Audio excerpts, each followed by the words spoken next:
नमस्कार दोस्तों, स्वागत है आपका जीके लाइव क्लासेज में।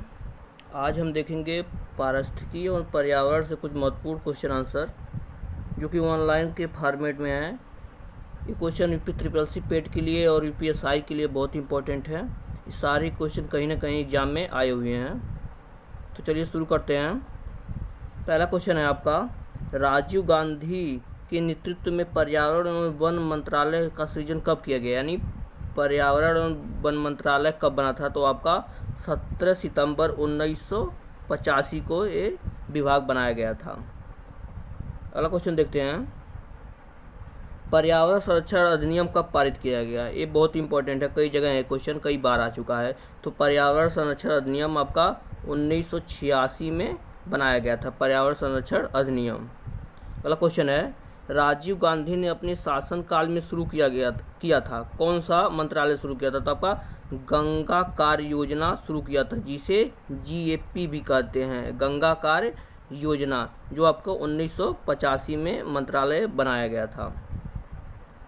अगला क्वेश्चन है, इंदिरा गांधी द्वारा 1972 में विश्व की सबसे बड़ी वन्य जीव परियोजना की प्रारंभ की गई थी, कौन सा है वो, वन्य जीव संरक्षण अधिनियम। साफ तौर पर पूछने का इसका मतलब ये है कि वन्य जीव संरक्षण अधिनियम कब बना था। तो वन्य जीव संरक्षण अधिनियम 1973 में बना था। इस क्वेश्चन में भी देखिए क्लियर हो गया कि वन्य जीव संरक्षण अधिनियम किसके शासनकाल में बना था, आपके इंदिरा गांधी के शासनकाल में बना था। अब देखिए बना था 1972 में, लेकिन ये अधिनियम पारित कब हुआ था, 1973 में। अगला क्वेश्चन है, राष्ट्रीय हरित न्यायाधिकरण अधिनियम कब पारित किया गया। तो राष्ट्रीय हरित न्यायाधिकरण अधिनियम आपका 2010 में पारित किया गया था। अगला क्वेश्चन है, प्रथम बार चौथी पंचवर्षीय योजना दौरान जोड़ा गया, यानी चौथी पंचवर्षीय योजना में कौन सी चीज़ जोड़ी गई थी, आपके पर्यावरण को विकास के साथ, इसका ये थीम था, पर्यावरण को विकास के साथ जोड़ा गया था। अगला क्वेश्चन है, एक भौमिकीय प्रक्रिया होती है, भौमिकीय प्रक्रिया इसमें क्या होती है, आपका अपक्षय जो होती है, एक भौमिकीय प्रक्रिया होती है। अगला क्वेश्चन है, जो पौधे सूर्य के पूर्ण प्रकाश में सबसे अच्छी तरह विकसित होते हैं उन्हें क्या कहा जाता है। तो उन्हें क्या कहा जाता है, हीलियोफाइट्स कहा जाता है, हीलियोफाइट्स कहा जाता है। अगला क्वेश्चन है, प्रकाश की कम तीव्रता में सबसे अच्छे उगते हैं, यानी कौन से जो पादप होते हैं प्रकाश की कम तीव्रता में सबसे अच्छे उगते हैं। तो क्या होते हैं, सियोफाइट्स जो होते हैं वो कम तीव्रता में सबसे अच्छे उगते हैं। अगला क्वेश्चन है, वे जंतु जिनका रुधिर गर्म होता है, यानी गर्म खून वाले होते हैं, और अपने शरीर का तापमान किसी भी वातावरणीय परिस्थिति में स्थिर बनाए रखते हैं, उन्हें क्या कहा जाता है।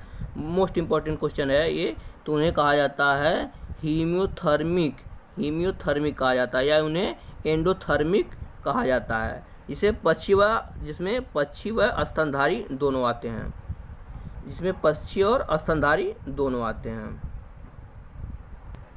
अगला देखते हैं, मानव और पर्यावरण से संबंध टॉपिक है। इसमें पहला क्वेश्चन देखते हैं, मानव को सामूहिक रूप से जीवन प्रदान किया, यानी कौन से समय में मानव सामूहिक रूप से यानी इकट्ठे रहने लगा, वो आपका है पशुपालन के समय मानव सामूहिक जीवन प्रदान किया। अगला क्वेश्चन है, खेती की सर्वाधिक पुरातन प्रणाली है, यानी सबसे पुरानी प्रणाली खेती की कौन सी है, तो आपकी है आपकी झूम खेती जो होती है, ये सबसे पुरानी प्रणाली होती है खेती की। अगला क्वेश्चन है, विश्व तथा भारत में आज भी झूम या स्थानांतरण खेती प्रचलित है, यानी भारत में कहाँ झूम या स्थानांतरण प्रचलित है। ये झूम खेती होती है कि एक जगह खेती की जाती है, उसके बाद जंगलों को काट कर जब वहाँ उपज कम हो जाती है तो उसके बाद वो स्थान बदल कर दूसरे जगह चले जाते हैं, उसे झूम खेती कहते हैं। तो भारत में अभी भी यह प्रचलित है, कहाँ, दक्षिणी एवं दक्षिणी पूर्वी एशिया एवं पूर्वोत्तर भारत में, यानी भारत की बात करें तो आपके पूर्वोत्तर भारत में प्रचलित है, और विश्व की बात करें तो दक्षिणी एवं पूर्वी एशिया में ये चीज़ अभी भी प्रचलित है।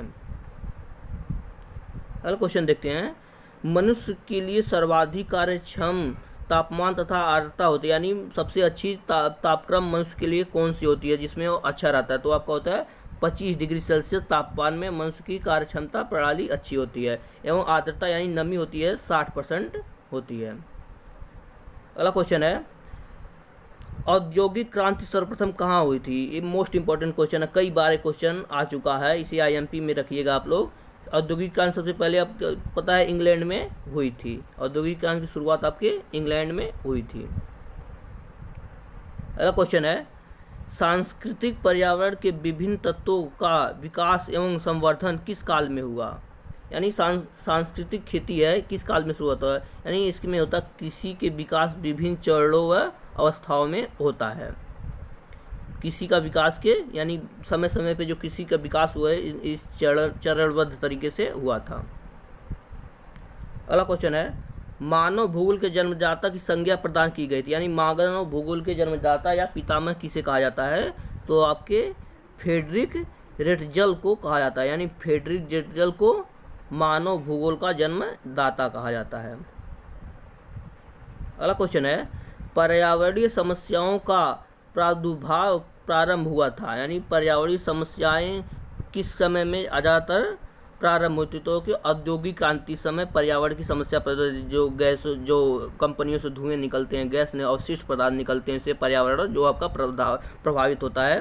तो आपकी औद्योगिक क्रांति एवं आर्थिक निश्चयवाद से पर्यावरणीय समस्याओं का प्रारंभ हुआ था। अगला क्वेश्चन देखते हैं, मेघ बीजन में औद्योगिक का प्रयोग किया जाता है। तो आपका मेघ बीजन में आपका ठोस कार्बन डाइऑक्साइड एवं आयोडीन का प्रयोग किया जाता है। यानी ठोस CO2 एवं आयोडीन का प्रयोग, यौगिक का प्रयोग किया जाता है।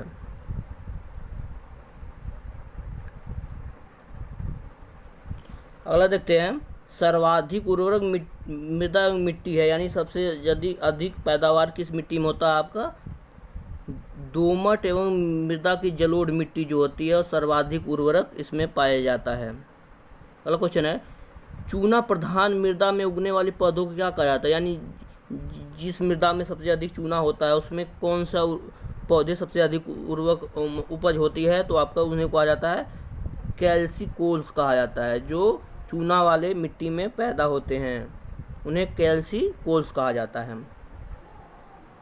अगला क्वेश्चन है, सर्वाधिक कार्बनिक पदार्थ पाया जाता है।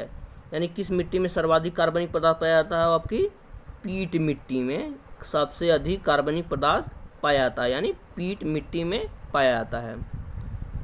अगला क्वेश्चन है, श्वसन मूल मिलता है।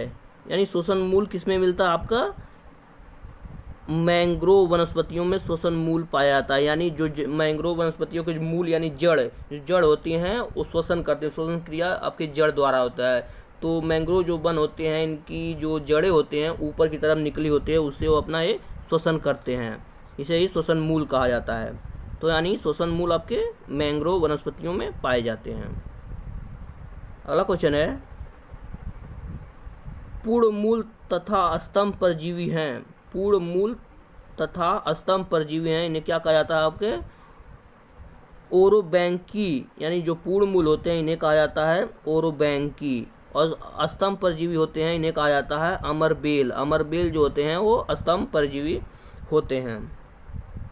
अगला क्वेश्चन है, कवक किसी पौधे की जड़ के साथ सहजीवन कहलाता है। यानी कवक का किसी पौधे के साथ सहजीवन कहलाता है, आपका क्या कहलाता है? माइकोराइजा कहलाता है। माइकोराइजा कहलाता है। थोड़ा जूम कर लिया जाए इसे। हाँ अब सही है।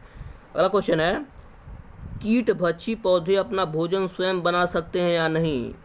तो कीटभक्षी जो पौधे होते हैं अपना भोजन स्वयं बनाते हैं। इसका उत्तर होगा हाँ, यानी बनाते हैं। अगला क्वेश्चन है,